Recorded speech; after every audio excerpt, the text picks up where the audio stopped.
Je prends de moins en moins de notes.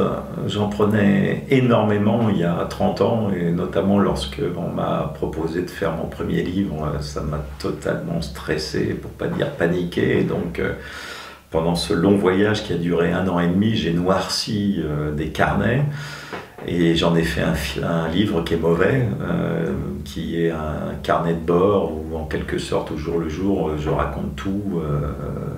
Et quand je dis tout, c'est-à-dire à la fois ce qui est totalement inintéressant et parfois ce qui l'est. Donc j'ai appris au fur et à mesure de l'avancement de mes voyages à écrire des récits dans lesquels je n'écris que ce dont je me souviens, qui sont finalement les moments importants, où il y a, pour une raison ou pour une autre, de l'émotion. Et je pense que c'est ça qui fait, je l'espère, aujourd'hui la richesse de mes livres et peut-être le succès.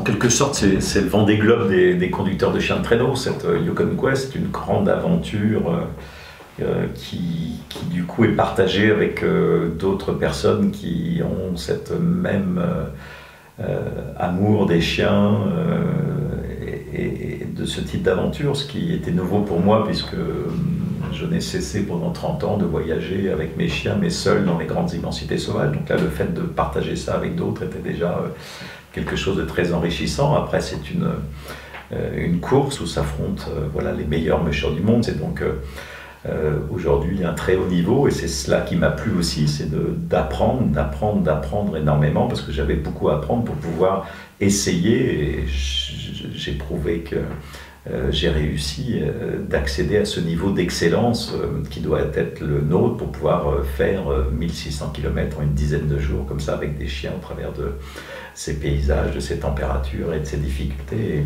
Et j'ai trouvé ça absolument passionnant.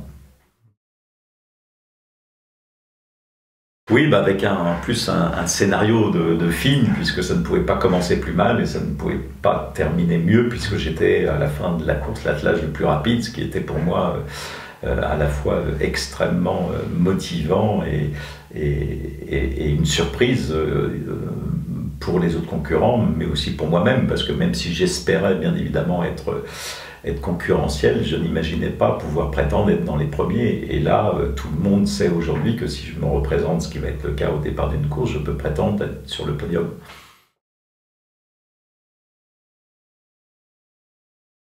Grosse préparation, oui, parce que pour pouvoir amener des chiens à ce niveau-là, ce sont des athlètes de très haut niveau qui doivent être préparés, entraînés pendant des années pour ça. Donc, c'est une très grosse préparation. Soi-même, il y a une préparation bien évidemment mentale qui est importante, parce qu'il faut bien évidemment être excessivement motivé pour pouvoir passer au travers des difficultés qui sont déjà celles du sommeil, du manque de sommeil. C'est 2 heures de sommeil par 24 heures pendant 10 jours, donc on imagine l'état de fatigue dans lequel on est au bout de 10 jours. Donc si on n'est pas motivé par ce que l'on fait, inutile de dire qu'on s'arrête très rapidement. Et puis au-delà de ça, il y a une préparation bien sûr physique qui se fait naturellement en entraînant les chiens, parce qu'il y a un entraînement énorme qui représente plus de 10 000 km d'entraînement. Donc on arrive très affûté physiquement. On n'a pas besoin d'être un athlète, ce que je ne suis pas, mais on acquiert une endurance et une préparation liée bien sûr au manque de sommeil, au froid, au camping dehors, qui permet de faire la course. Ouais.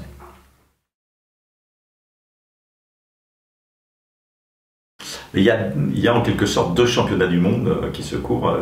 Donc une course au mois de février qui s'appelle la Yukon Quest, que j'ai donc couru au mois de février dernier.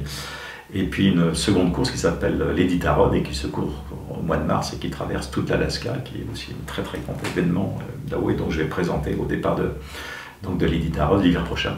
Donc je suis en train actuellement de me préparer pour ça à tous les niveaux, et on espère bien, on n'espère pas, on a, les chiens et moi, de grandes ambitions.